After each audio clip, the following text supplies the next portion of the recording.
internet friends, my name is Catherine and I'm the human behind Creation Biscuiture, and today we are doing a kettle light technique with some leftover Polwarth I have from the braids I receive when I am dyeing them. So we're going to do a color inspired by those little mini eggs for Easter around here. They're little chocolate candy that I absolutely adore. I know, second episode of this. Sorry. Easter is a full weekend, so I kind of had to do more than one episode, so sorry about that, friends.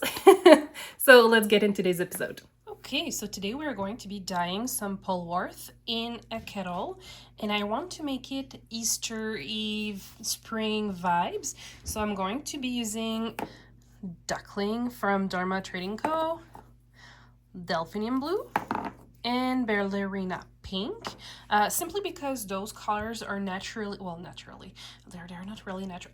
Okay, no, I'm going to slow down here. Sorry. Okay, sorry about that. My brain is going too fast this morning. So I'm going to be using those three colors because when you're using them in making stock solution, they are more on the pastel side of the spectrum.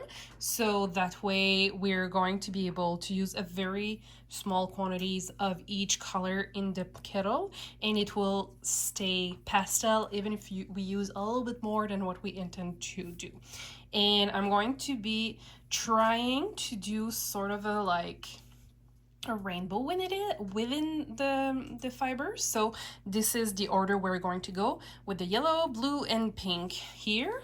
So that way, my hope, since Polwarth is non-superwash and it takes a little bit longer to absorb and have the dye strike the fiber, that we will have a pastel rainbow within the fiber. So we shall see. And I have two leftovers from when I'm prepping my fibers. So I have roughly 80 grams of two leftover braids that I was preparing. So we're going to have two rainbows hopefully at the end of it. So let's get into the kettle. So I already have tap water and acid into this kettle, and I've already started to heat the water because, like I mentioned, every time we are using the kettle, we have a larger amount of water, which means that it takes longer for the water to warm up to the temperature that we need it to be, so that we can actually, you know, have the right temperature for the color to strike the yarn and to, or the fiber in this case, and we just need a little bit more time for this. So respirator on, because safety first and lungs are very important, and it's we don't want to develop asthma. Okay. Let's get into this Vader style. Okay.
Oh, how interesting. We can see that the delphinium blue is breaking. Huh.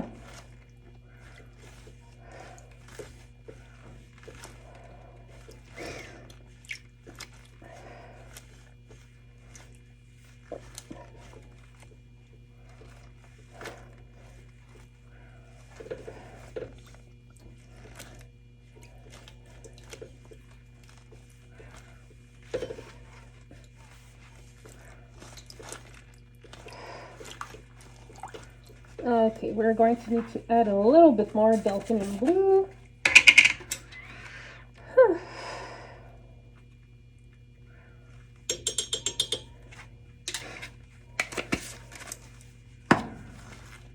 How interesting that there is that much pink in the delphinium blue.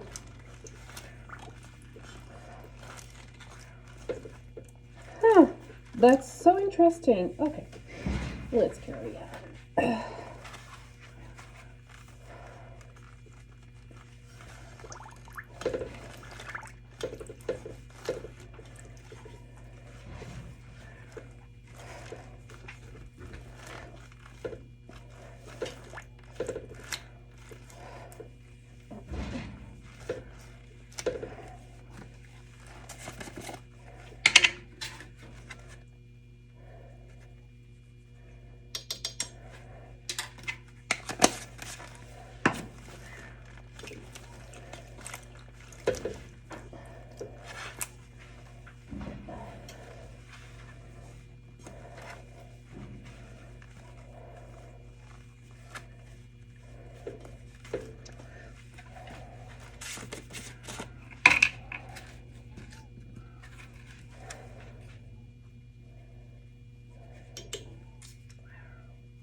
Okay, so that was a very interesting phenomenon.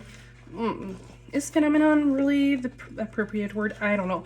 But the breaking of the delphinium blue was very interesting to observe. The main reason why it was breaking is because we already had acid in the kettle. So this is one of the things that you need to consider when you're working with acid dyes, and the moment you incorporate your acid will affect if you will have breakage or not. I think it was very interesting also to see that there's pink in the delphinium blue to make it lighter and more on the pastel side of the color hues and things like that, because this is what we've been observing with some of our experiment in lately. The purple one, for example, where we had like the pink as the higher one, and you could see that some of the purple were still more on the pink side and some were more on the like cooler purple side.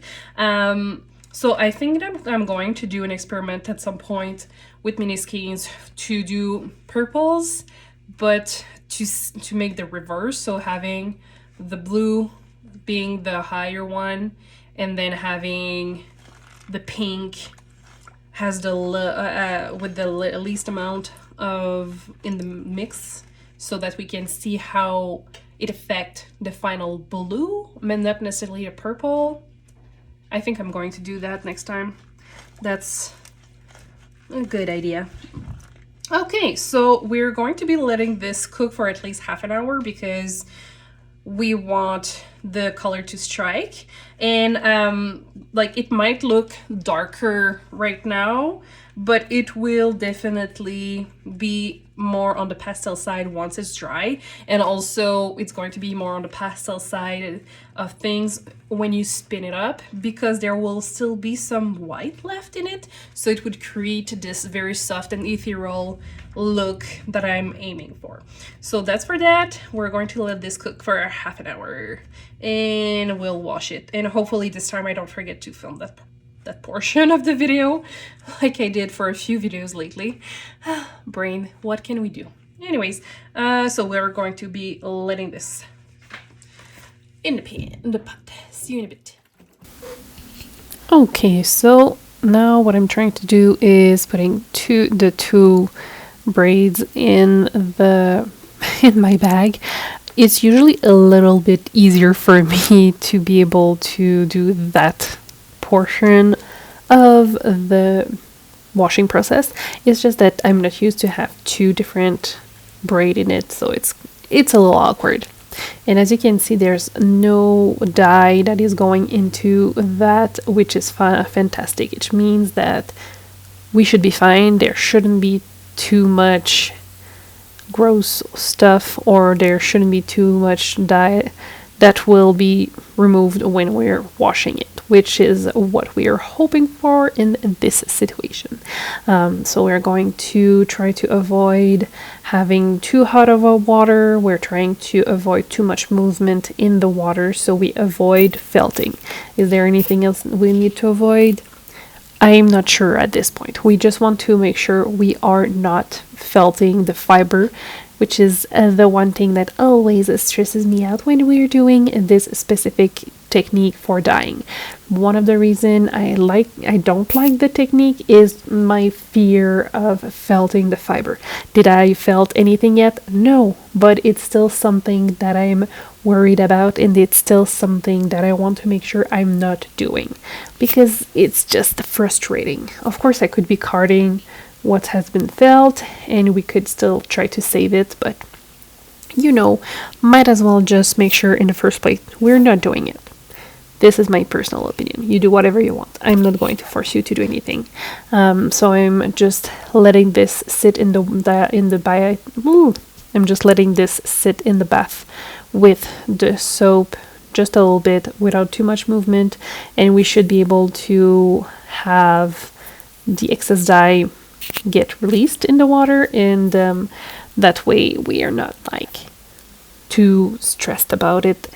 And like I said, one of the enemy of the fiber when it comes to felting is movement and friction. That's when most of the felting would happen, when the fiber is super wet, and I don't want to felt the fiber. Okay, I'm being weird. I think I've been doing too much editing today, and it's getting to my brain. I need to take a break from this.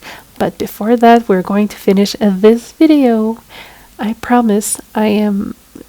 No, I cannot promise that I'm a sane person. I cannot promise that.